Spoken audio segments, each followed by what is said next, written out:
solve large, intractable problems. It's a new venture altogether. Your brain is a wild horse there. Because remember, writing is not a team sport. You are not selling horse carriages when there are cars. I want to be known only as the trusted advisor. More like a tourist. Play to Potential podcast. I don't think there are many more elegant tennis players. I mean, he's a ballet dancer out there in a lot of ways. He's also got the grit. There are other players who are beautiful to watch. Grigor Dimitrov. How many Grand Slams has Grigor won? None. So the elegance plus the excellence, the enduring quality, and the way he just connects with people, whether it's somebody, unimportant like me, or somebody who's like the sponsor who's going to give him $100 million deal, or the friend of the friend who's a construction worker who wants to understand how you build a building. The way he connects with people, even though he's not somebody who's like a Nick Kyrgios who's going to go over and chat with the fan on the side of the stands mid-match, he connected with people throughout his whole career. And that's really the heart of it.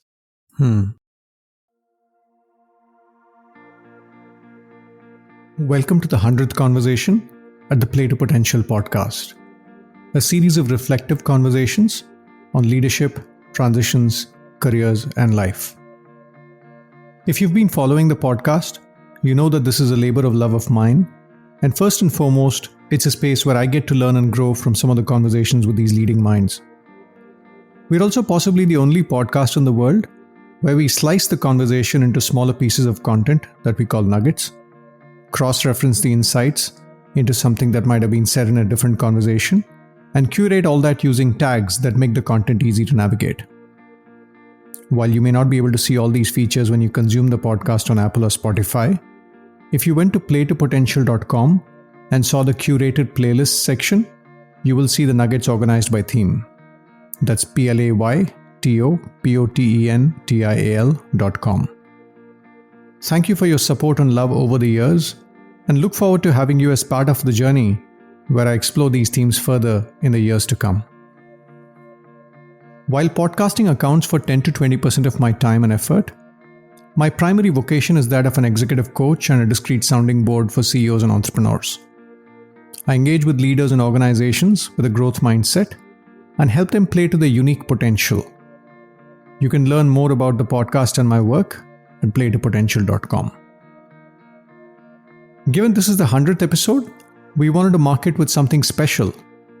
So this time we have Christopher Clarey of the New York Times. He's written the book The Master, The Brilliant Career of Roger Federer. Chris has covered global sports for the New York Times for more than 30 years, and he's one of the world's leading authorities on tennis and has reported from more than 100 Grand Slam tournaments, chronicling the major figures and issues of the Open era and interviewing everyone from Bjorn Borg to Serena Williams. Now, the numbers might say that Novak and Rafael have 22 each and counting. But for me, Roger is still the person that I personally consider as the greatest of all time in tennis. And it's hard to put a finger on what it is about him that really makes him so special for me. Whether it's the footwork of a ballet dancer, or the smoothness of the one-handed backhand, the naughtiness of a saber, sneak attack by Roger, his humor and charm during on-court interviews, or him breaking down like a child with Nadal during the last game of the Laver Cup. I guess it's some combination of the factors and much more. Talking to Chris Clarey was the closest I could get to in terms of having a peek into Roger's life. Hope you like this episode. Without further ado, let's dive into the conversation with Chris Clarey. Chris, thanks so much for making the time. Really excited to have you at the Play to Potential podcast. Hey, it's my pleasure. I'm really delighted to join you, and I appreciate the interest. Lovely. And maybe just to kick things off, how's the book doing? What's been the reception?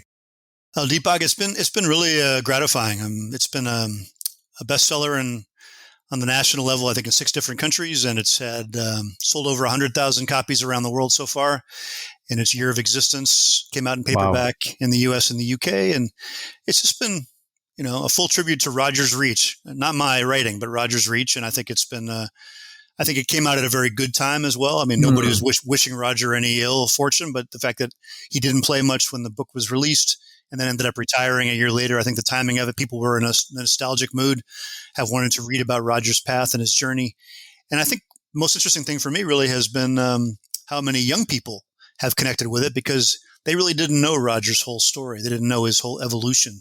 And that's some of my most interesting conversations have been with people that are, sort of 35 and younger, that talk about just how they had no idea Roger was never anything but this elegant gentleman on court who had a perfect comportment and always was an angel and beautiful leader. And really, as if you read the book and know his story, as a lot of us who are older do, it wasn't always like that. So I think it's been interesting to share that and see that land and resonate with a new audience. Fascinating. And maybe in terms of context, Chris, if you want to give the listeners a sense of your, let's say, journey with Roger. In the book, you talk a little bit about the number of different occasions where you've had an opportunity to spend time with him, sit across with him. If you want to give us a sense of just a cumulative window you've had into his journey and his career. Yeah, I mean, I think I've been a sports writer for over 35 years. I've been covering tennis almost from the start. I was a mediocre college player in the U.S., was always drawn to the game. It felt very natural to write about it. And I really understood how hard it was to hit the shots that these guys were hitting because I couldn't hit them. So that's just the connection with it. And I had been in the business covering, top level tennis for about a decade when Roger emerged. And I just heard so many, positive reviews of his potential. So I was always very interested in watching him play. And, frankly, wasn't always so sure about what he would achieve in the early years. But we first did an interview in Basel, Switzerland, where he's from. It was in 2001, and he almost single-handedly destroyed the U.S. Davis Cup team. I went there to Basel to write about Patrick McEnroe's debut as the U.S. Davis Cup captain.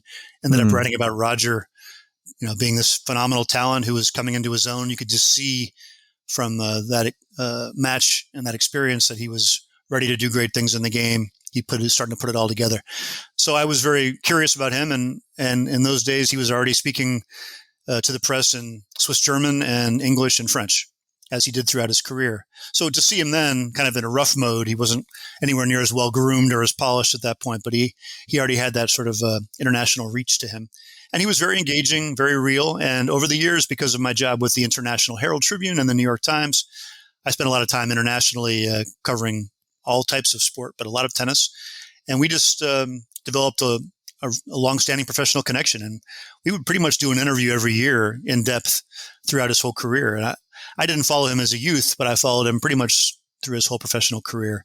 And we did well over 20 interviews in depth over the years. Just did the most recent one was after he retired, after the Laver Cup a few weeks ago. And, it's not a friendship by any means, nor should it be in journalism, but it was definitely and has been a really rich connection. And I think a lot of it has to do with the fact that, I was overseas.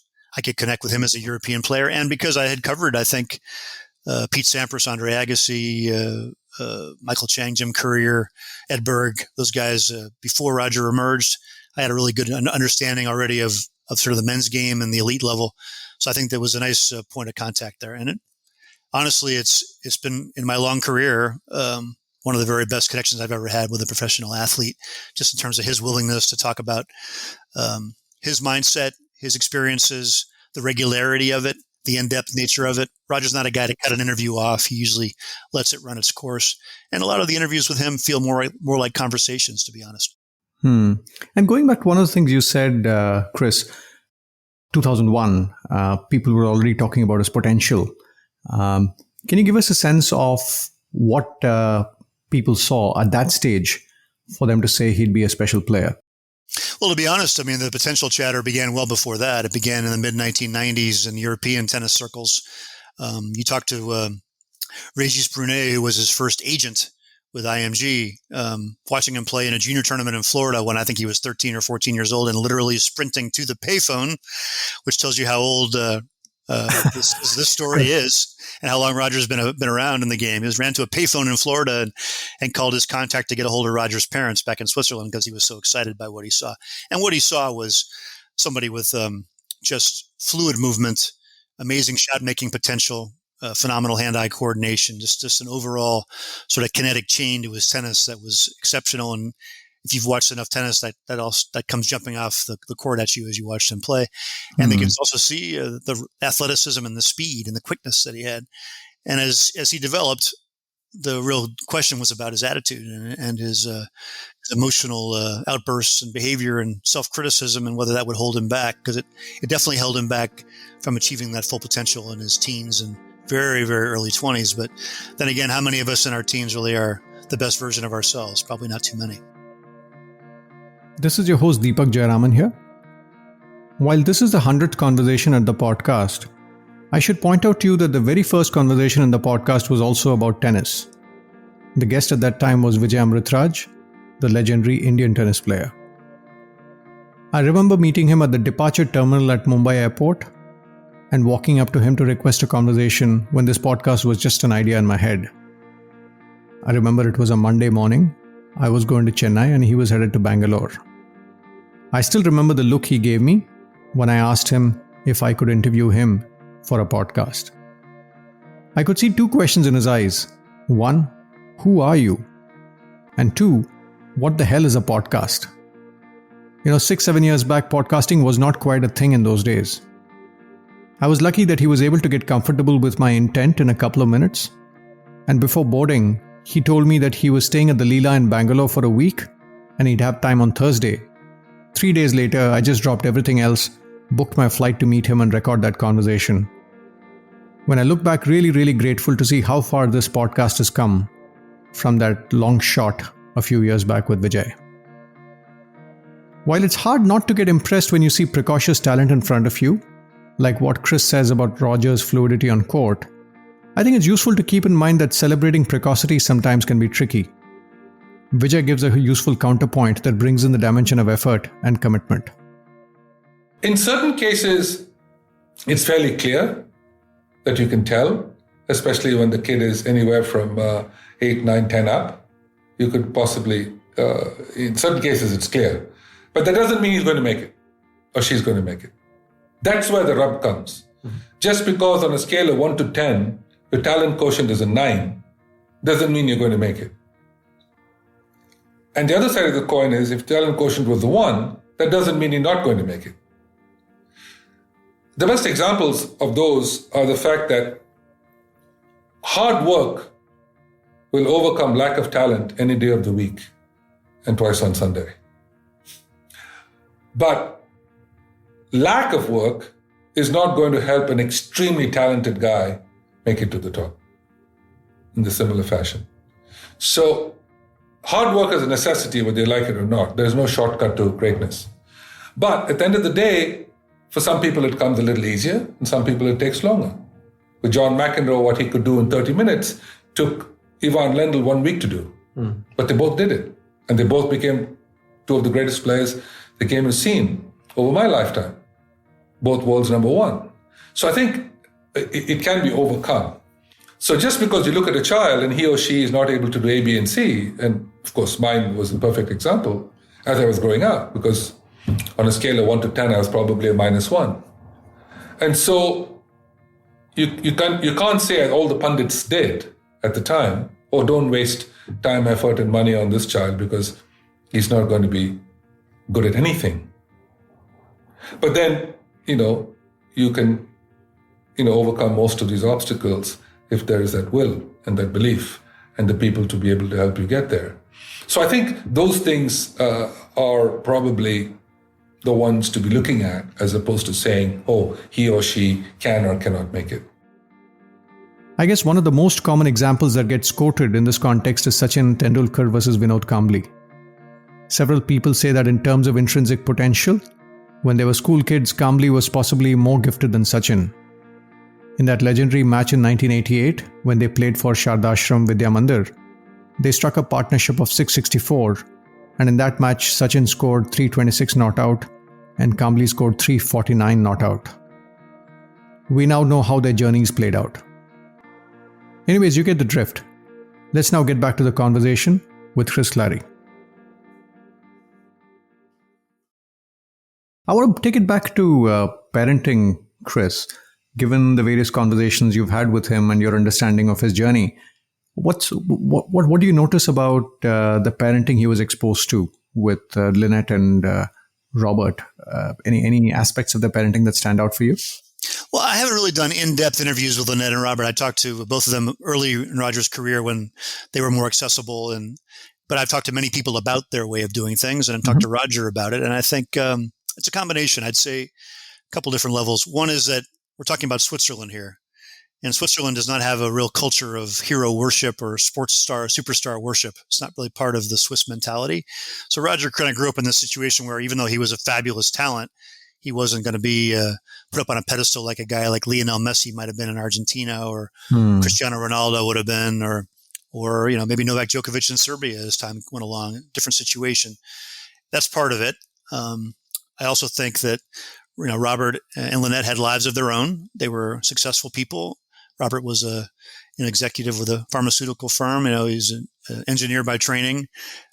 His mom has a very strong personality, a lot of charisma, a lot of confidence, wanted to raise a good human as well as a good athlete. The human was more important to them, I think, than the athlete all along. And they raised Roger to behave himself and to respect other people and to respect his workspace or his fellow his colleagues. And I think that's all part of it as well. Yes, they watched plenty of his tennis. And also Robert and Lynette were also very involved in Roger's career early in his pro career when he separated with his agents, Régis Brunet and the IMG team that I mentioned before, and began to kind of run things in-house.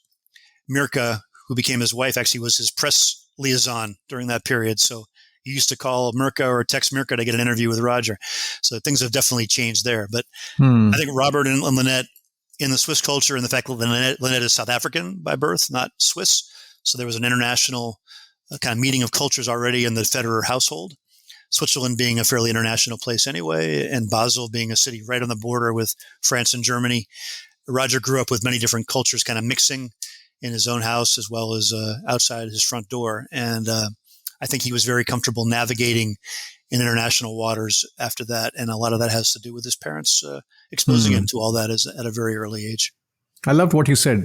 For them, raising a good human being was probably a notch higher than raising a great athlete. So I guess that sort of in a way explains a lot of elements of parenting. There's a lot of good stories about, I don't know all the stories about Lynette. I'm sure there are plenty of those, but Robert was the one who, would sort of, when he was with his son playing tennis, because Robert and Lynette are both avid amateur tennis players who came to the game later in life.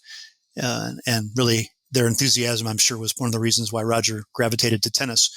But there's stories of Robert sort of making his son walk home from the club because he was acting up during their matches, unable to control himself, and making him take public transport back instead of giving him a ride. There's a famous story of him coming back from a junior tournament, and Roger wouldn't stop complaining in the back of the car. And this is not very 21st century, at least not in our countries for parenting. But Robert gets out of the car and buries Roger's head in the snow to cool him off and get him to stop complaining. So I think there was some tough love involved, but I think there were some clear guidelines and parameters put in place by the Federer parents. And honestly, as a professional sports writer who's covered a lot of tennis, you've seen a lot of enabling behavior from parents over the years, not just in tennis, obviously in many, many sports, and probably in many academic disciplines as well, where if a child has an exceptional talent, the parents will cut them too much slack, and you end up with a better talent than you do a human. But I think the Federers, at least by all the evidence we've seen from the outside, you never know how things happen when the doors are closed, but all the evidence of Roger being in the public eye for 20 plus years, all the conversations I had for this book, I think they did a good job of producing a pretty good human too. And one of the things that struck me was in the book, you say that Robert also told him, given it's a low odds profession, that if you don't get into the top 100 by the time you're 20, then you might as well come back and, pull up your socks and focus on academics. Do you have a view on that? Because sports also is not an easy profession to make it commercially viable. So any commentary on how they thought about that at different points in time? Yeah, that was a family thing, but also I think it was a Swiss thing. Swiss culture, as I said, I think is a culture where sports are secondary to academics. I believe Indian culture in many ways is similar to that. True. And a lot of Asian culture as well is similar to that. And I think it was very much the case in Switzerland that, pro athletes were rare, especially the exceptional kind, and the country had traditional values. And there was a sense that maybe sports was not 100% serious, unless you were a skier. Maybe that's different there, because that's obviously a holy land for them, the snow and the alpine skiing. But I think the tennis world was one that they were just kind of getting exposed to at the elite level. Martina Hingis, who was an immigrant, had just become number one in the world in the women's game just not long before Roger began to emerge. So there was definitely some quality in the Swiss tennis world, but not a lot of confidence from many parents that this was going to be a real path to a profitable long-term career. And I think Robert Federer is a businessman and somebody who understood risk and reward, was very attuned to the fact that his son needed to have a very strong backup plan. And he did a lot of discussion with agents and people who knew the game well. And I think his conclusion was if Roger didn't arrive at X, which was that top 100 position within, I think, 3 or 4 years from turning pro, then it probably wasn't going to happen. And because Roger stopped school at 16, his parents are both well educated. It was important to them that, Roger get his degree if he wasn't able to become a pro tennis player and get that education on the road, which is true about tennis. He definitely has a school of its own with all the international travel and all the meetings. And I think Roger took full advantage of a lot of that. Some players don't, but I think he really did. This is your host Deepak Jayaraman here. This reminds me of an insight from Paddy Upton, mental conditioning coach of the Indian cricket team that won the ODI Cricket World Cup in 2011, with Dhoni hitting a last ball 6 in Wankhede. Paddy speaks about how Sachin Tendulkar's father would obsess about who he was as a human being as much as he would obsess about developing his cricketing capabilities. In fact, Sachin told a story of himself when he first made the Indian cricket team as a 16-year-old. And when he came back from that tour, one of his teammates and very good friends saying to him that, Sachin, we recognize you're a better cricketer than us. But since you made the Indian team, you're acting as if you're a more important person than us. And as a group of friends, we don't like that. And Sachin highlights that as one of the high moments in his career, one of the most significant, moments in his career, when he was really able to realize the difference between being a good cricketer and being a human being, where, yes, he was a great cricketer, but it doesn't mean that he is now a great human being or superior or more important human being to his friends. And at the time, he also mentioned that his father had spoken to him about that, your results on the field, people will very quickly forget them. If you score 100 and you score the 0 the next week, they'll forget your 100. Or you score a 0 and you score 100 the following week, people will forget that. But they will always remember the impact you have on them as a person. So from a young age, his father had delivered that message. Then it was reinforced as a 16-year-old by his friends, saying who you are as a person is separate from the results you achieve on the sports field. I've come to realize that while talent and hard work takes you to the top, what determines staying power is the values of the individual, which more often than not have been shaped by early years and by parenting. I also loved another point that Chris makes when he speaks about how Robert and Lynette set Roger a goalpost when he decided to pursue tennis. If you don't get into the top 100 by the time you're 20, you might as well come back and focus on academics. There's something to be said about how you give the long rope and where you keep the safety net for the child as they grow up. Something similar came up in my conversation with Atul Kasbekar, one of the celebrated photographers in the country, the man behind the Kingfisher calendar. He was actually studying chemical engineering at UDCT, one of the top chemical engineering colleges in India. He says that he picked chemical engineering because he liked chemistry. Very quickly he figured out that chemical engineering had nothing to do with chemistry and wanted to go to photography. He shares what his father said at that point in time. And even though, to give absolute due credit, even though he couldn't afford it at that time, my dad insisted that, okay, you, whatever education you want is not a problem. You figure out which is the best place in the world to go to, and I'll send you there. I was like, but you can't afford it right now, so, and he's saying, shut up, that's none of your business, but this is your long rope, because the education is everything. The receipt I want for it, he always had this thing about a degree. Yep. So I said, photography, I don't really need a degree. I can assist people, I can learn, etc. He said, no. I want a degree to make myself happy. The degree is my receipt for the money I'm spending. Very interesting. Okay, so you give me my receipt. I don't care what you do with this. Let's say that as a parent, I've done my best to equip you for whatever. So it was a great line. He said, look, this is your long rope. Now you come up with it or you hang yourself is up to you. Okay, but I'm giving you that long rope. And after I've taken care of your education, your sister's education, etc., your mother and I will studiously spend your inheritance. Which I thought was a very cool thing. And I have, that's one of the few lines I have brutally used with my kids. Kya padna hai batao? Okay, you get that one shot at the title. After that, good luck, buddy. And if you need me to make phone calls, I'm more than happy to make them. Need me to stand guarantor for something, I'm happy to do that. But it's, you go on your journey now. Got it. And then that safety net right now, which is right under your ass, for my kids, I will move that now 30 feet below and then further below and then take it away. I guess as our kids grow up, they are much more likely to make unorthodox choices in the way they think about passion and opportunity. How we think about supporting their passion and ambition while taking care of the risk is a tricky tightrope. Something for us to learn from these journeys here. If you want to tune into the conversation with Atul Kasbekar and Paddy Upton, you can just go to playtopotential.com and look up the guests section there. That's playtopotential.com. Let's now get back to the conversation with Chris Clarey. I think the one thing that really struck me in the book was you say that one habit that separates Federer from most other elite athletes I've encountered is that he will ask about you first and not in a perfunctory manner, inquiring about your journey to the particular place, your own perceptions of the tournament, the country, the people. What struck me was he is a extremely curious individual. Can you talk about that element of his personality and the way it comes across as a journalist? It is quite surprising in a way, because this is not somebody who was a brilliant student. He might have had good aptitude, I don't know, but his performance in school was not particularly exceptional. He was somebody who I think got distracted easily. His priority was on sport, and not somebody who particularly enjoyed sitting in the classroom, from what I understand anyway, and digging into the books. I feel like he was almost a hyperactive child in some ways, which has served him well in the sports world, but probably didn't serve him well in the classroom. And maybe I think he'd agree with that.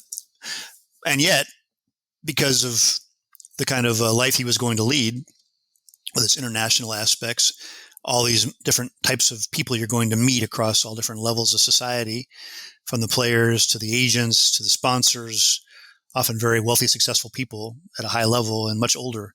It's a wide range of personalities you're going to come across. And I think Roger decided early, either after consulting with his parents or his own natural way of being, that he was going to try to learn from people that he met along the way, and not just give information grudgingly about himself or sort of be a passenger in this journey. Mm-hmm. He wanted to be active. And so my sense of him as a journalist, obviously I didn't know him when he was 15. I met him when he was 18, 19, was he was already on that journey, trying to find out from people that he came across, how does this work? How does your job, what do you actually do? Where else have you been this week? And who else have you met? What else do you like? It wasn't like he was going on for 20 minutes about this, but he was curious to kind of place you and learn about, where you fit into the ecosystem. And I think he has a good sense about people. He made good choices about the people that he trusted along the way. And he showed loyalty, but maybe not too much loyalty along the way, which was probably good. You need to keep refreshing your group. But I think in terms of the way he comes across, many of the athletes that you meet over the years, it's kind of a one-way conversation, and it really is an interview where you feel like you're extracting information sometimes. And Roger, it was definitely more two-way than hardly anybody else I came across, and also you just sense in his demeanor and he'd sit down and he wouldn't cross his legs and his body and close himself off. He was open, relaxed body language, open to conversation. Somebody I think who enjoyed human contact and enjoyed sort of that dialogue with whomever it might be. And I know it's not just journalism. I mean, you could say, well, it's PR. Well, sure it is. Sure, it's PR. He's somebody he knows the New York Times can be helpful to him and raise his profile as a Swiss tennis player, and maybe down the road earn him some money, for sure. But then you hear stories about him talking to friends of friends who are construction workers, or I've heard a couple of these stories where Roger meets somebody through somebody else where it could just be a handshake and it turns into, how do you actually do construction? How do you build a house? How do you do these things? This is not the usual superstar athlete behavior from my experience anyway.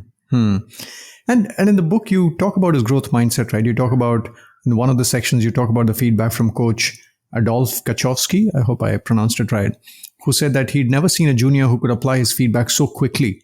Can you share a little more about Roger's sort of that growth mindset, sort of curiosity towards others being one facet of it, but if you were to sort of expand on just his willingness to grow, learn and grow, are there a few other themes that stand out about how he went about learning? Well, I mean, I think genius is an overused word we should use very carefully, but I do think Roger is a tennis genius in a sense. His physical capacities plus sort of his ability to translate mind's eye to action, it's genius level. It's such a rarity. And that was what struck, I think, Régis Brunet as he ran to the payphone. And I think that's what struck a lot of people over the years. But the people working with him day to day, I've heard that from all of his coaches, that Roger, if you explain something to him, he could execute it very, very quickly. And not just tennis, other skills and other sports as well, too. He's somebody who had a very, very quick learning curve. And I think he's also somebody who, Marc Rosset, who used to be the leading Swiss player on the men's side before Roger came along, sort of talked about, Roger's vision, his ability to sort of see the whole court, the whole playing field, and to process information quickly in a physical sense, much more quickly than any other player he'd come across in tennis. He compared him to Messi or Michael Jordan, people like that who are able to take all the information that's flying around them and almost slow it down, because what they're experiencing is, because the way they're processing that input, it actually seems to give them more time to do things. And it's a wide range of skills we're talking about here. The idea of being a quick learner maybe isn't directly related to that, but I do think it's indirectly related to that. And I think Roger's ability to take in input and then physically act it out is exceptional. And I think he was at that age, particularly in his early life, which was when Adolf was coaching him before Peter Carter came along in Basel. It was just a sense that Roger had a short attention span. And so you better keep him, interested. You better keep it lively and keep it varied. And I think all of his coaches along the way recognized that and catered to it.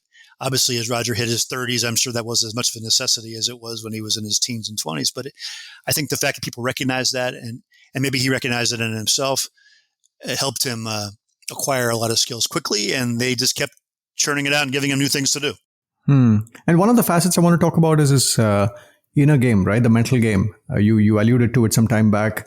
I mean, he did have quite a bit of talent that was spotted at an early age, but sort of how he handled himself mentally, there was room for growth and transformation. And one of the phrases you say in the book struck me. You say that Peter Carter and Peter Smith worked on it as a long-term project rather than treating it as a quick fix. Can you talk a little bit about his journey with the mental game, especially the crucial phase where he could have probably gone in a different direction? Yeah, I mean, a lot of the book does focus on that journey. To me, as a writer, it was the most interesting part. And honestly, I knew that there had been a transformation, but I really didn't know all the particulars of it, and I didn't know to what degree he really tried to tackle it and how those around him tried to tackle it. And basically, the problem was focus, expectation, self-criticism.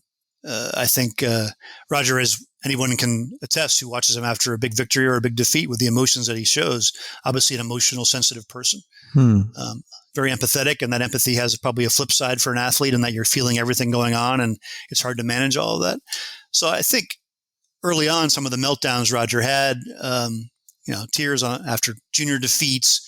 There's a story of him at the club in Basel, Old Boys, from another one of the early coaches saying that they would, finish the tournament and all the other kids had grabbed their lunch and gone into the clubhouse to eat their picnic, and Roger was still underneath the umpire's chair crying, had to be gone out and fetched, and sort of convinced it was okay to come back in. So that, yes, we all mature, we all change in that regard, but that essence of a person is there from an early age. So that was Roger's battlefield, really, was to find a way to channel all that, to use it for good, not for evil. And it's a long journey, but I think to sort of sum it up, basically, Peter Carter and other people who coached him. Peter Carter was an Australian coach who ended up in Basel. He was a journeyman pro with a game very similar to Roger's, with the one-handed backhand, elegant strokes. A lot of what Roger Federer is on the court has to do with Peter Carter's influence from an early age, and the way he taught him the game. But Peter was a second father. Roger has a father, but a second father for him in a lot of ways. And he recognized that, Roger needed to find a way to master this part of his personality to play his best tennis. And ultimately it took Roger, I think, realizing that as well, that the kind of blow-ups, the shouts, the tossed rackets ultimately hurt him. There are a few players out there who it actually helps. I mean, you think about a guy like John McEnroe. I'm convinced that Novak Djokovic sometimes benefits too from outbursts that allow him to kind of exercise some of these demons and then move on. Roger wasn't like that. I think it really hurt him and knocked him off his game. So he knew he had to manage it. And I think they did it through a variety of manners. They did it through early use of a sports psychologist, a guy named Christian Marcoli, who was a former professional soccer player from Switzerland, who would very, very engaging guy. Did it through Pierre Paganini, who was a huge influence on Roger, who was his fitness trainer from pretty much the beginning of his pro career all the way through. Still is today, even in retirement, I'm sure. Also worked with Stan Wawrinka. And Pierre is kind of a philosopher king. He's somebody who talks about fitness in a very profound way. It's not just go do that sprint or go do that. There's always a method and reason behind it. And I think he really became a close confidant of Roger's and helped him work through his emotions. And I think there's a natural maturity that goes with it too. But ultimately what happened was Roger around 2001, 2000 clearly had a huge talent. He was already a factor on the ATP tour. He was finished fourth at the Olympics in Sydney in 2000. He won his first title early in 2001, destroyed us in Davis Cup, as I said, in 2001. And he'd beaten Pete Sampras that year in the quarterfinals, didn't he? And after that, he came on and beat Pete Sampras in the fourth round at Wimbledon. It was a big breakthrough match for him. And he showed all that talent that you could see already earlier in the year. It was coming together for him. And yet, it was not from there to dominance. There was a 2-year period where it still wasn't happening. And there were other people in the game like Andy Roddick, Juan Carlos Ferrero, who now coaches Carlos Alcaraz, Leighton Hewitt, of course, who already was number one at that time, Marat Safin. These are all guys who could have been the guy for a long time. And instead, it turned out to be Roger, and then Rafa, and then Novak. But what happened was I think Roger realized for him to be able to reach his potential, he had to find a way to make that final step. He'd been working on his mental game and controlling his temper for a long time, but he knew that he had to go the next step and really, really make it happen in order to be able to play his best tennis and compete with these guys who were very talented and very good and had early edges over him in their rivalry as well. You watch some of those early Leighton Hewitt, Roger Federer matches from 2001, 2000, 2002. Extraordinary matchup. And Leighton got the better of him quite often in some of those matches. So I think Roger realized he had to find a way to channel all that emotion and energy inside himself. You see the occasional sort of fist pump, but generally it's very smooth, very sedate, very self-contained. He wears a mask on court, and that's not Roger Federer. That's not who he really is deep down. He had to change, I think, his overall character and personality in the expression of his tennis in order to play his best tennis. And honestly, that's a bit rare, Deepak. I think often we think, okay, your tennis reflects your character, reflects who you really are. In Roger's case, the elegance, the movement, all that, of course, but that fiery person inside, you don't see that on the court very often. And in that context, you also say, right, tennis is a sport where there's a lot of downtime between rallies, right? Rallies are only about 30 odd % of the total time spent on the court. And more than half the time is spent in the head. If we talk about match situations, do you have an insight into how Roger manages the time when he's not playing a point? Well, I think it's actually much more than half the time. You think about it. I mean, depends how long your points last. If you're baseline grinder, maybe so. But if you're trying to do it in 2 or 3 shots like Roger often did, it's a lot of time to walk around. And Christian Marcoli, the psychologist who worked with him when he was young, that was his observation. I said, what's the most challenging thing about tennis? Because Christian's worked like many sports psychologists in many different sports. And he goes, that's the hard thing, is that there is so much time between points to mess yourself up, to think about things that can trouble you. And it really is, for him, about controlling a tennis player's time management and thought management during that period. I don't know precisely what Roger did all through his career, but I know in those early years, they worked on things like where your eyes are during a match between points, because with a crowd there and pointing on the other side of the net and a cheer umpire and maybe family and friends, it's easy to let your eyes wander to other parts of the court and get distracted. And Roger often would kind of go off the boil for long periods of time in matches that he was dominating early in his career.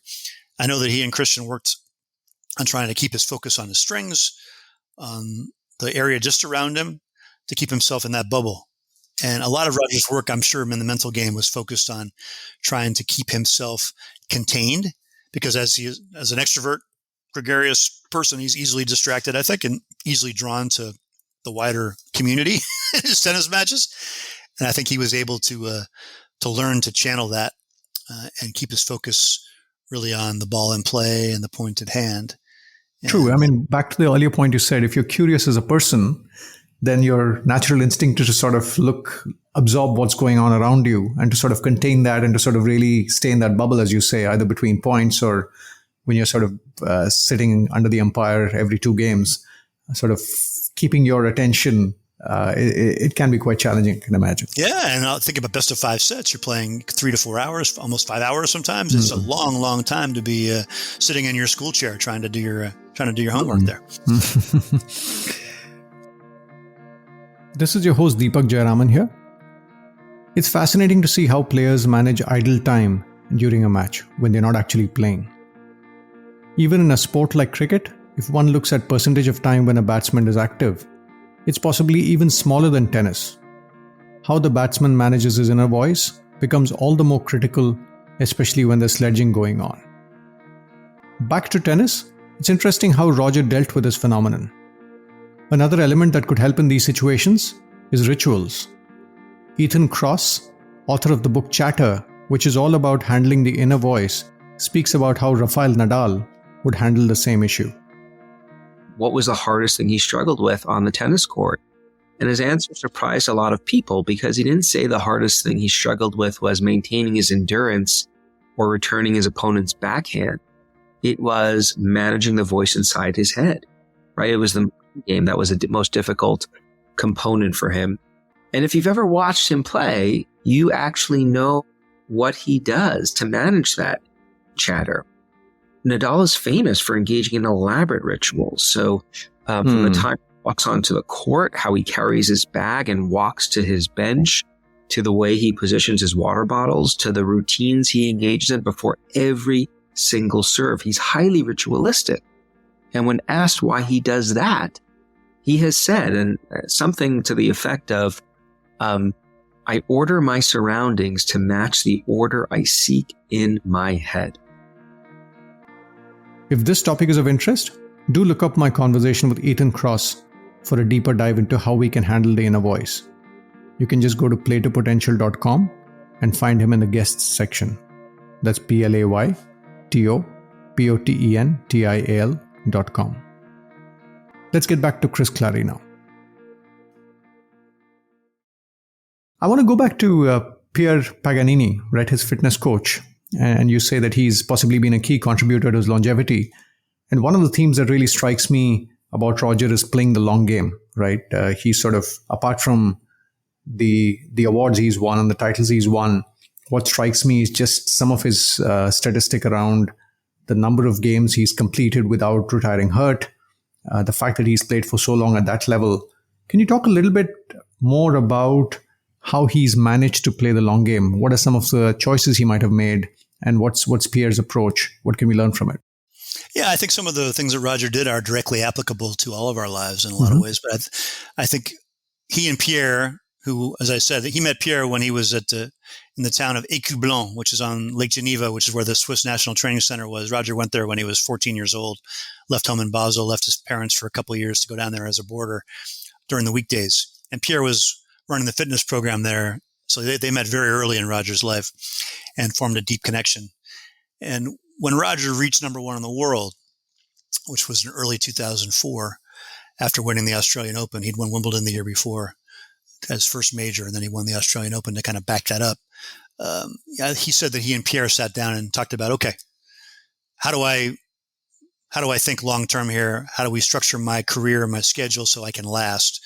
And Roger he loved the game so much, and he had a clear vision that he was going to be able to play for a long time and be a factor for a long time. And he wanted to understand through Pierre's fitness expertise how to do that. And some of the conclusions that they made now seem self-evident, and many have adopted them. But one of the key things was periodization, where you're sort of tennis as a sport is insane. I mean, it never ends. They basically have different times, 3 weeks off at the end of the season, a month off at the end of the season if you're a men's pro. That's hardly any time at all to reconstruct your game or to really recover physically enough after 11 months of globetrotting and intense competition. So they decided they would take the breaks, meaningful breaks during the season itself and miss some events, which is one of the reasons why Roger basically stopped playing Davis Cup most of the time early in his career. After number one ranking was achieved, he decided that's what had to go, and a few of the tournaments had to go. But they tried to build a block of training in the spring and in the summer where he was not competing. He was working on his game, refreshing his body, and not playing too many tournaments throughout the year. That's a great system if you're a brilliant tennis player who wins a lot, because then you don't need to play that many tournaments. For an average journeyman pro to make a living, you need to play 30, 35 events a year to make the money you need. So Roger was in that privileged position to know he had that position in the game. He had the talent to be able to play fewer events and succeed in all of them and get the points he needed for his ranking. But that was very conscious on their part. And I think, hand in hand with that was he realized very early that when he did show up on tour, he needed to be in the right frame of mind. And those breaks helped him in that department, but it wasn't just that. It was also understanding that when he needed to take himself out of the circuit and the grind of the circuit, and that sort of a week-to-week, city-to-city rhythm can be very, very grueling and very enervating. And I think he recognized early that he wanted to kind of extricate himself from that from time to time in order to stay fresh, not just physically, but fresh mentally. And honestly, I don't think enough tennis players have taken that approach over the years. And I think it's hurt a lot of guys. And I think Roger knew that. And he also knew Pete Sampras. I'd heard stories about him and what happened to Pete, who was a fantastic player, number one in the world for many years and multiple Wimbledon winner and a similar game to Rogers in some respects. And Pete was just burned out by age 30, 31. Did not want to travel anymore. Did not want to go through the grind of the tour. And he was done. And a lot of those guys of that generation were Edberg, Becker. They all were finished pretty early. Jim Courier finished pretty early. And Roger had a different... Yeah, I remember when Agassi won a tournament when he was early 30s, it was a big headline that he'd won a major when he was, 31 or something like that. And that was a big deal at that time. Precisely, Deepak. Yeah, he was 33. He was considered an old number one, which he was, but he was a guy who was, he's setting new standards for longevity in tennis. Well, look at how long Rogers played for. I mean, it's blown that out of the water. He's going back to the days of Ken Rosewall and Pancho Gonzalez and players of the past who played into their early 40s. So, but I think Roger didn't intend to go to age 40, I don't think, but he intended to play deep into his 30s. Agassi certainly gave him the idea that it was possible. And I think he also was intent on managing his body through very precise training, not overdoing it. And Roger, in an interview I did with him near the end of his career in Switzerland, I remember over lunch, we were talking about a lot of different things. And we're talking about just what advice he would give younger players when they're coming on the tour. And he used the image of the clenched fist. And the clenched fist was the idea that if you spend too much time like this, I'm holding up my clenched fist here as we speak. There's too much of that. Eventually your body would break down and your mind would break down. And you needed to find a way to let the fist open and the fingers splay and relax and be able to really let the whole organism sort of take its ease, take its rest. And I think he was very, very smart and very, very good at doing that throughout his career. He had some nice distractions as time went on with his family. But even before his kids arrived, he was already in that mode where he would sort of not stay at the player hotel all the time. He'd stay at his own hotel. Instead of sticking around the practice courts and the clubhouse, he would go into the cities that he was visiting, and explore them. Not like, maybe not like you and me, but he would go out, and stroll around and look at the sights and maybe visit a museum or so. And he felt the importance of that because it allowed him to unclench his fist. And I think one of the reasons that he lasted as long as he did. And I think, as I said, what's applicable there is to all of us in intense professions we might be in. You need to take that time and not just kind of half time where you're sort of, okay, I'm still on email, I'm still doing my messages, but really break away and regenerate. And then when you go back to your workplace, in his case, the tennis tournaments of the world, you're fresh, you're eager. And in Roger's case, that's part of the reason I think he's so popular, is that he was able to really come to his workplace and his public arenas with a lot of positive energy because he knew himself well enough to pull away from it when he wasn't feeling that.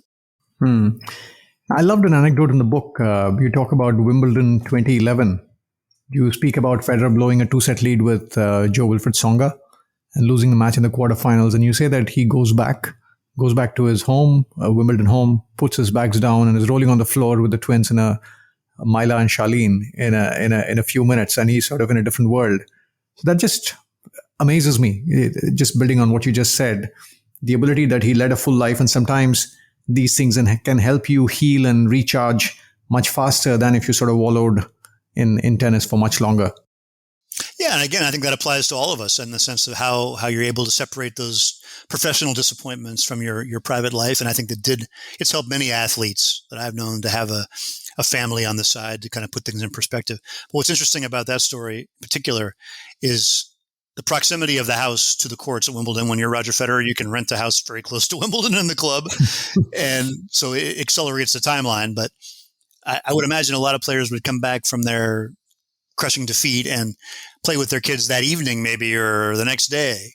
But this is literally minutes after he arrives back, after this defeat. And I think that's what's sort of surprising about Roger is just the way he can change the chip so quickly in a lot of different aspects. There's a lot of great stories about him, hanging out in the locker room before matches to begin. James Blake, former American player, told me the story of just, you're talking real estate in Switzerland, vacation with Roger, where he and Mirka were thinking about going. And then sort of the bell rings and out the door you go, and Roger's trying to bash your brains out on the tennis court minutes later. So he's somebody I think who's been able to change that chip.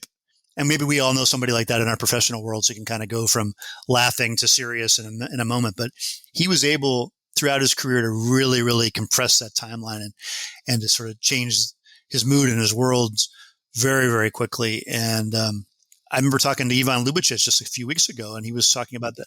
That was one of the aspects. Lubicic was one of his last co-coaches on the tour and former great player himself. And he said that always just amazed him about Roger was his capacity to just shift from person to person, meeting to meeting, situation to situation, kind of seamlessly. Maybe it wasn't seamless when he was 18, but by the time the man in full was there, it was very seamless. And Ivan's like, it would just exhaust me. I would be exhausted living a day in his shoes. And he just does it as a natural thing.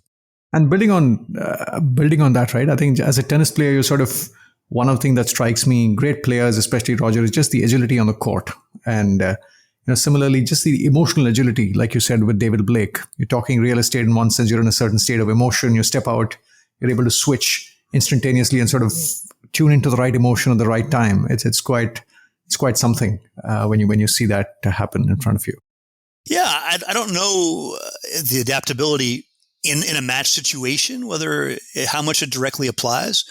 I think it does. I've never asked him that question. That would be a very good one to understand how that sort of ability to transition quickly allows him to sort of solve problems on the court the same way. Clearly, that idea that Marc Rosset had of his processing speed would apply to that ability to sort of see an opportunity, sense a tactical shift.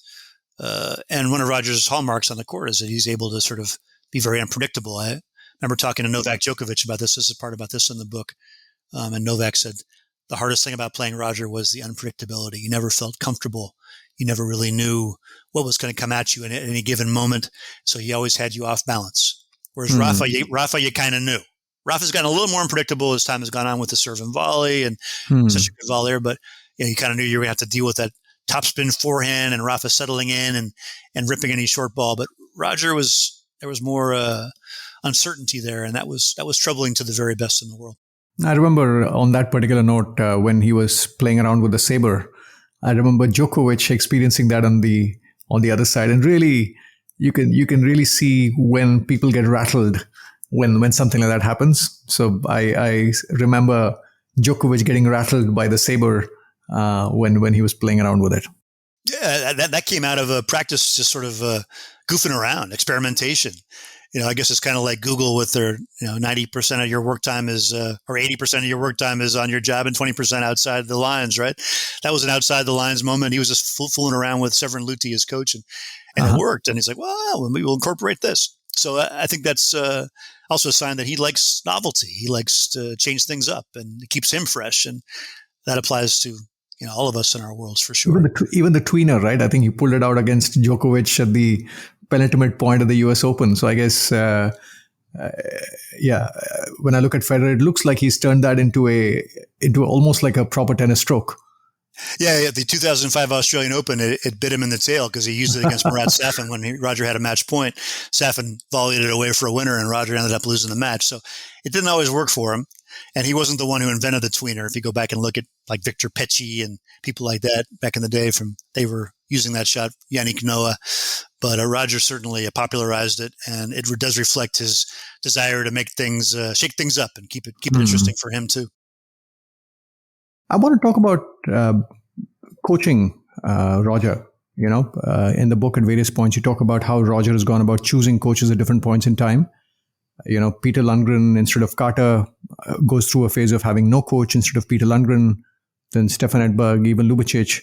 Severin Luthi has been with him along the way. Can you talk a little bit about his choice of coaching and what he's sought from the coaching, if I may use the word intervention, but with a coaching partner?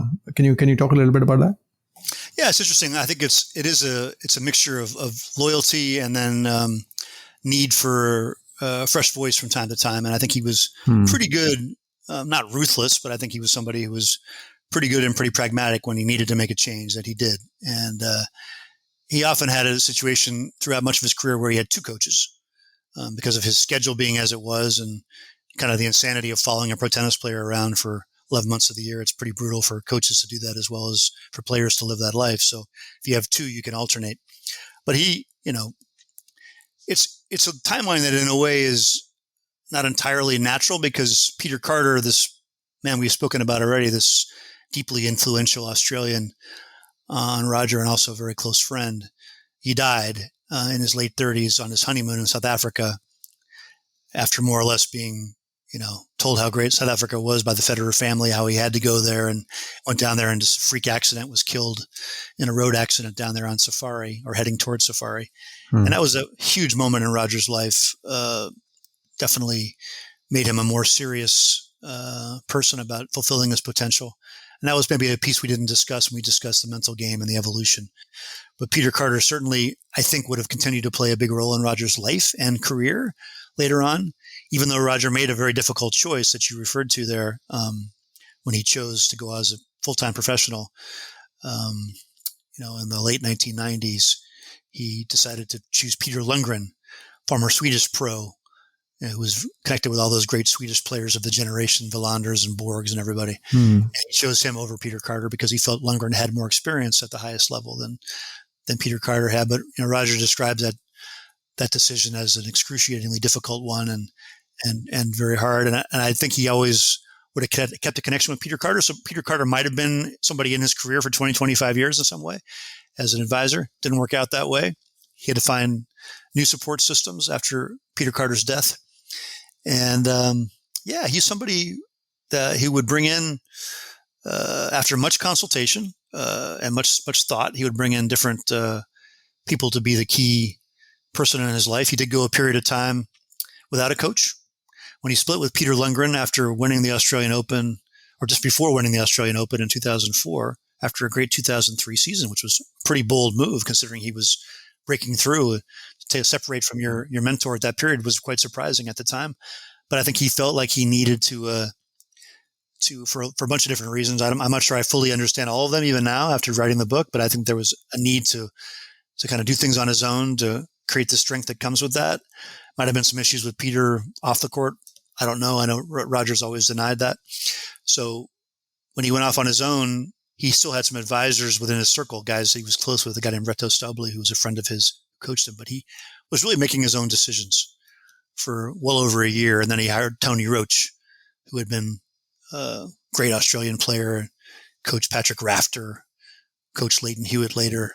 And he was a more traditional sort of X's and O's kind of coach and hard work and hard yards and all that sort of thing. That lasted a certain time. And then Roger decided, I think, follow a bit the Pete Sampras model and hired Paul Annacone, who was had coached Pete Sampras throughout much of his later career. And Paul's a very gregarious, engaging, thoughtful guy, definitely not a Tony Roach type. So I think Roger, in more his mature phase, decided he wanted more of a confidant and a person, an advisor, as opposed to somebody who would be a taskmaster by any means. And that's kind of the approach that he kept throughout the rest of the way. Severin Luthi came in around 2008, 2009, I believe, in that sort of period there, maybe even a little bit earlier. And he remained sort of Roger's advisor, hitting partner through the years, but there was always somebody else with him. Paul Annacone, Stefan Edberg, who Roger idolized as a youth and wanted to bring him in to kind of work with his idol. But he was working in concert with Severin Luthi. And then at the end, Ivan Lubicic, who was a very close friend of Roger's from the tour, good mind, good analyst of the game. I think Roger really respected him and wanted to have his influence. But it was always kind of a two-headed thing with Roger. And I think he liked that idea of a committee. Let's get together with my team, with Paganini, with the coaches of the moment, certainly Severin, and then who was Paul or Pierre at the end, Paul or Ivan, sorry, at the end. And he would have team meetings a lot and discuss best way forward. What kind of string should I be using? What kind of tactics should I be thinking about for the coming year? You know, what should my schedule be? Should I skip the French Open, the clay court season? There's a lot of, you talk about Roger with him and with his team, and there was a lot of collective decisions that were made, even though he was the guy out front and a strong position as the great player that he was. But it wasn't it's my way or the highway. He liked to feel that input. He'd take it all in and then he would decide. This is your host Deepak Jayaraman here. It's fascinating to see how players pick coaches.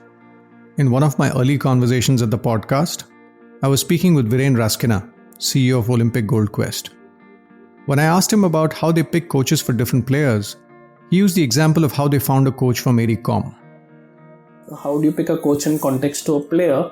So I'll answer it with Mary Kom's example. Sure. In 2009, women's boxing was introduced in the London 2012 Olympics for the first time ever. Mary was already a 5-time world champion winner, but in the 46 kilograms weight category and in 48 kgs, her last one. Now, when women's boxing was announced in 2009 that it would be for the first time in the London 2012 Olympics, before that boxing was only a men's sport. Okay. But the least weight category for women was 51 kilos. So that means Mary Kom, who was originally a 46 kg boxer, had to move into 51, which is 2 weight categories higher. It had been unheard of for a boxer to go 2 weight categories higher and win an Olympic medal. Wow. Now the challenge was, because when you're fighting in a weight category, not only you need to put on the right kind of weight, but you're fighting against taller opponents. Sure. Which is a major technical challenge in boxing. If you're fighting against taller opponents, that's a big challenge. So we researched a lot and found out a coach by the name of Charles Atkinson, who specialized in taking fighters up weight categories. Fascinating. And making them into world champions. There are 3 things I want to say here. Firstly, I think leaders need to think about what is the development need and find a coach who solves that need. Secondly, there's something to be said about the style of the coach and whether that style fits well with the leader. I tell my prospective clients that there are some situations where you need a tough coach who has hard conversations with the coachee and holds them accountable, even if it makes them extremely uncomfortable. I've realized that this is not something that comes naturally to me. When I look at my journey and the coaching process and where I've been able to add value, it's in those situations where people have leaned into the process and are keen to make the difference and pull me in rather than me pushing them. Thirdly and finally, I think there's something to be said about cumulative context. Federer had Severin Luthi, who was a constant all along the way through his journey, while he was changing coaches on the other end. And I think that context is powerful. When I work with leaders on long retainers as a sounding board, the cumulative context often helps me give them inputs which is contextually relevant and appropriate. At the top, I believe that knowing the context is often 80% of the work and sometimes can make all the difference. If you're finding this podcast of value, do take a moment and rate and review the show on Apple, Spotify, or wherever else you consume the content. It will help the audiences discover our work. It will also help prospective speakers build trust with us. This will ensure that we continue to raise the bar as we move forward on this journey for the long term. Let's now get back to Chris Clarey and Roger Federer. And actually on that part, Chris, just talking about judgment, right? Whether it's judgment on the tennis court in the moment, what shot to play, depending on match situation or match context, or even judgment around key decisions. Should I play? Should I not play? Which coach do I work with? Do you have a window into just his sense of judgment and how he made decisions? Yes, he involved others and he sort of liked to do things as a committee, but tuning into Roger a little bit, is there something about the way his judgment that stands out for you? I could be wrong on this. He may cite different examples if you ask him about it, but my sense of it is that it's interesting. It's a bit of a contrast in the sense that he is such a spontaneous, creative tennis player, instinctive, but a lot of his decision-making really is deeply considered. He's not a guy who's going to make a spur-of-the-moment, off-the-cuff type of decision. He likes to think things through, really get a lot of input, like I said, and make those decisions from a carefully considered position. He's not a heat-of-the-moment type of person for that sorts of things. He may be able to tell you an example I'm not aware of, but that's my sense of it. And it's an interesting contrast. It's almost like he wanted to do the planning, do the legwork, do the research to allow himself to be spontaneous, to allow himself the freedom to feel like everything's in place, my platform's there, and I can use this now to take my leaps on the court and do what I feel is the instinctive right thing to do. So, and I called it in the book planned spontaneity. And it sounds like an oxymoron, but I think it does apply to him, and that he would really plan to have his moments of relaxation and spontaneity. Got it. And in the book, one of the statistics you quote is of the 128 men who played the singles at the 1999 French Open, his debut Grand Slam tournament, he was the last one playing singles on tour. We spoke about his endurance earlier in the conversation, but just the longevity of his journey has been startling. I guess the related question I wanted to ask you was, what can we, what do we know about how he thought about the timing of his retirement? How did he think about it? It's a challenge that not just elite athletes face, right? Successful business leaders face. How do you think about when to hang your boots? Yeah, I mean, in a sense, I'm not sure Roger got to live that fully, that process, because I think the temptation is to say, well, he was all about the joy and the process and the enjoyment of the game and the feel of the ball on his strings and that sort of the joy of competing. But he never really had an extended period where he was losing to everybody. He was still a big factor. I mean, he had 2 match points to win Wimbledon in 2019 against Novak Djokovic. Probably should have won that match. Great escape by Novak. Full credit to Novak. But I mean, Roger was serving, missed an ace on the first match point by a couple centimeters. So it's just one of those things. So he was 38 years old there. Yeah, around that range would have been a phenomenal thing, the biggest achievement of his career. So he was very much a factor. Goes to Australian Open in 2020, ends up getting hurt, but loses in the semifinals there. And honestly, the pandemic arrives after that. He doesn't really play full-on tennis again. So he never really had to experience what a guy like Leighton Hewitt had to experience, which is having been on top of the game, or a Jim Courier had to experience, being on top of the game and then falling away and having an extended period where you're too young to retire, but you're not really getting the results you used to get. There's huge frustrations that go with that. Roger never had to experience that. So we can always view him as he views himself, as somebody who loves tennis and played as long as the love was there, as long as his body would allow him to do it.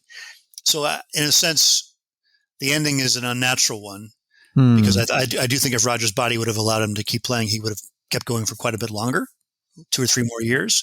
But would he have had the results that would have allowed him to be happy continuing? I don't know. It's hard to say.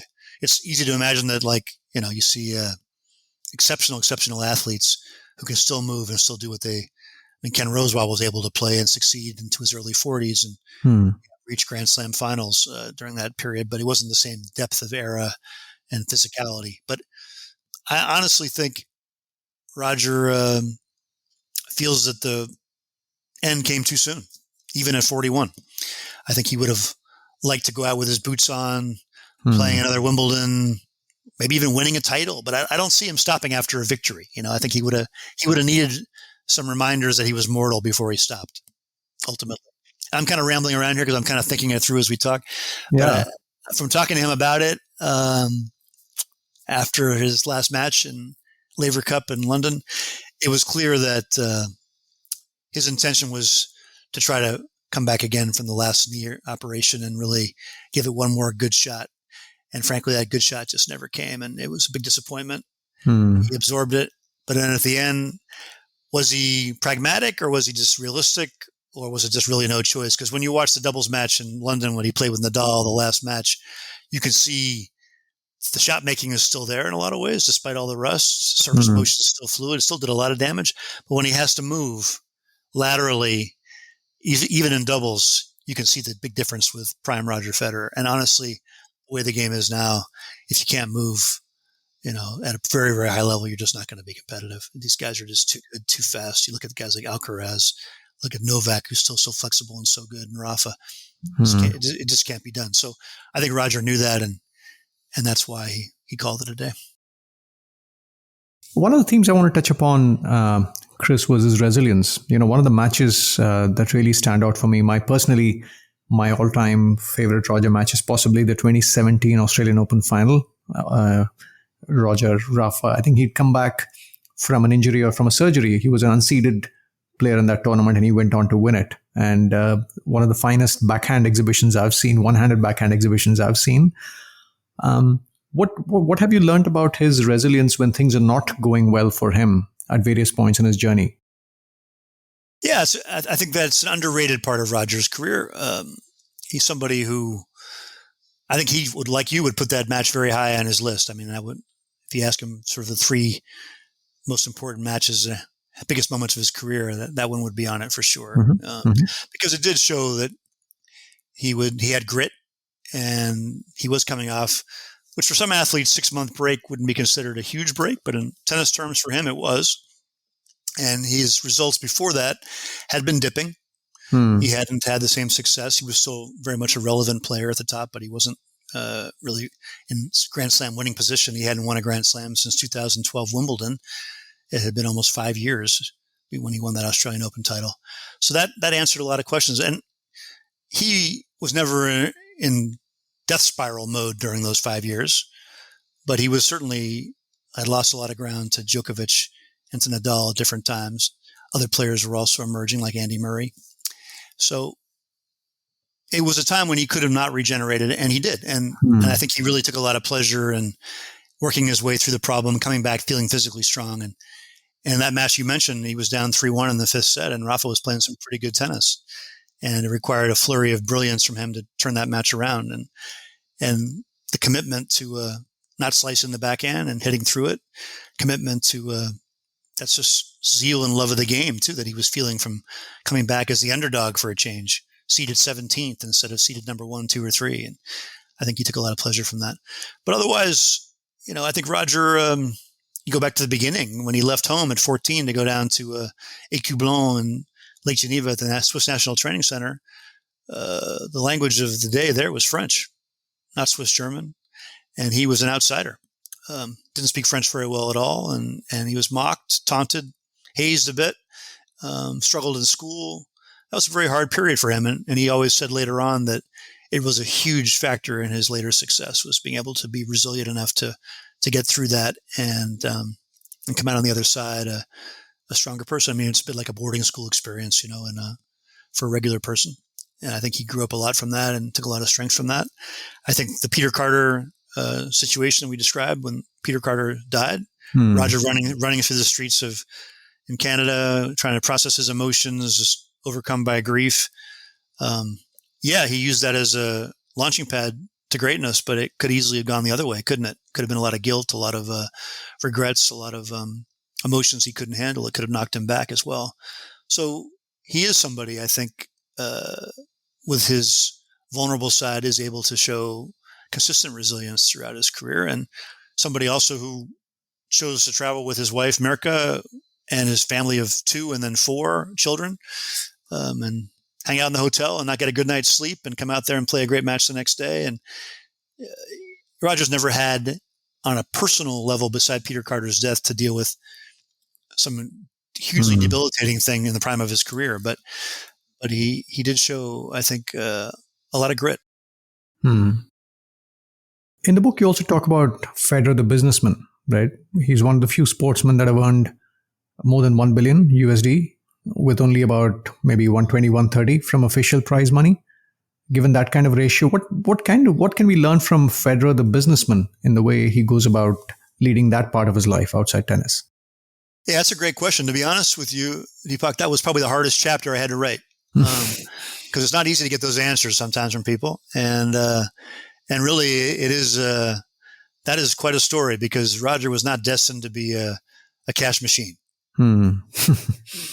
Even though Switzerland obviously is a place of great affluence and business success and acumen, a Swiss athlete is not ideally positioned to be a global superstar. There's not a natural home base that's going to create that passion. You have to create it outside. And, if you're a British player like Andy Murray or an American player like Andre Agassi, you have a Grand Slam tournament in your country every year to generate that enthusiasm and that support. You have big home markets. We all know if an Indian men's player ever makes it big in singles, the sky's the limit economically. It's going to be crazy when that happens. I think it will happen someday. So I think Roger had to build that brick by brick, and people who managed him really were aware of that challenge. And I think what helped him was he really made an effort to understand the business side of it. That period of time when he had no agent, he took a lot of lumps. He was frankly underpaid. He probably was not doing great things for the market. A lot of agents were actually angry because he was taking deals through his father and other advisors that were below market value in their opinion and hurting their own negotiating stances with their own players. But he was somebody who was able to, I think, take the time away from an agent to ask a lot of questions, use his curiosity, and sort of really go into meetings. He talks about coming back from tournaments and going into a business meeting about, how to manage a contract or how to negotiate something. And he really learned sort of the nuts and bolts of it, because he'd heard a lot of stories about athletes who lost their fortunes and lost their money because they just didn't follow day to day. And the other thing, besides the clenched fist that he advises young players and young athletes, is understand your money, understand how it all operates, understand that financial system and how that money's coming in and where it's going, and really plug yourself into it. Even though it can seem, I think in some ways, uninspiring at times and not as much fun as whatever else you might be planning that night, it pays off in the long run. And he was very focused on that. And I think his parents also emphasized that as well. And ultimately, he ended up choosing to go back with IMG again with a different agent, a guy named Tony Godsick, who'd worked with Monica Seles and Lindsay Davenport, Tommy Haas. And Tony, frankly, has proven to be a brilliant manager of Roger's career, not just the money, but the overall image and overall way he presents. And I think together with Roger's consistent excellence and Roger's consistent, I would say, amiability and sympathy, the combination of enduring excellence, enduring sympathy, and basically enduring elegance, which you never get tired of watching if you're a sports fan, because the way the guy moves on the court, that was the killer combination. And that produced catnip for sponsors, a lot of them Swiss, but a lot of them not Swiss as well. And a lot of those deals are long-term deals, very lucrative. And even when things didn't go well for him, when Nike decided they'd had enough and didn't pay him what he thought he was deserving in his late 30s to renew, he ended up landing very much on his feet, signing with Uniqlo, maybe a little bit down market overall, but the deal is incredibly lucrative. And then deciding to get involved with On, the running shoe company based in Switzerland, in kind of a market share perspective, owning some stock. And that has just exploded, as you can see on the streets of North America with all the On running shoes you see. So Roger turned that Nike rejection into two huge opportunities in apparel and shoes. And so I think it's a combination of doing your homework, having this crazy combination of skills and appeal, and not screwing up, not having the scandal, not having the mistake that destroyed his public capital, and change people's opinion of him. You've seen a lot of athletes, unfortunately, that's happened to over the years, where things just turn the wrong direction. Roger was, I think, that kind of person to begin with, but it can't be a coincidence that he went for that many years without anything really major clouding the landscape. Smart guy, and he understood it. When things did flare up, he knew how to extinguish the flames very quickly. And it wasn't by hiding, it was by addressing it. And you actually say in that context, right, what makes him unique is not the performance on the court, but his performance in the boardrooms and corporate suites, and how he delivers personalized service. I think it's the combination, Deepak, to be honest. I don't think there are many more elegant tennis players. I mean, he's a belly dancer out there in a lot of ways. He's also got the grit. There are other players who are beautiful to watch. Grigor Dimitrov. How many Grand Slams has Grigor won? None. So the elegance plus the excellence, the enduring quality, and the way he just connects with people, whether it's somebody, unimportant like me, or somebody who's like the sponsor who's going to give him $100 million deal, or the friend of the friend who's a construction worker who wants to understand how you build a building. The way he connects with people, even though he's not somebody who's like a Nick Kyrgios who's going to go over and chat with the fan on the side of the stands mid-match, he connected with people throughout his whole career, and that's really the heart of it. Chris, this podcast is titled Play to Potential. Given all the work you've done as a sports journalist, your understanding of Federer and several other elite athletes, what's your take on the phrase playing to potential? That's an interesting one through the optic of Roger, really, because if you talk to some people like Gunter Bresnik, one of the guys I respect the most in tennis, he's an Austrian coach, Coach Becker. He was the guy who basically molded Dominique Thiem's game into a great force. He thinks that Roger underperformed. He thinks Roger should have won 30 or more Grand Slam tournaments based on all those matches that were match points up that he didn't convert. It was based on his incredible talent level. And that's a tempting perspective because obviously he's blown 2 match point leads against Novak at 2 U.S. Opens and 1 Wimbledon. And he's had some other losses along the way that were surprising at slams. Roger would say those things even out over the long run, that he won matches that he maybe wasn't destined to win as well. True. Like the Roddick Wimbledon, the 1917. Yeah, he's had a share of. Yeah. That's one he's mentioned, and also the match you mentioned before, the 2017 Australian with that 3-1 up a break lead, Nadal. Rafa doesn't lose too many up a break leads in the 5th set, so that's his argument. But I think it's actually, I'd go wider than that, and I think Roger, because of his weaknesses are also his strengths, because I think he's somebody.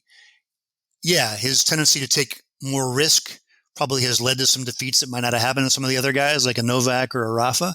And yet, that desire to take the risk, that desire to, be spontaneous, that sensitivity that's in him, that's sort of the motor for his game and the motor for his longevity as well. Because he's a guy, obviously, we talked about a lot today. He's somebody who likes novelty, likes the innovation, likes the creativity, likes to be on the edge and feel that thrill.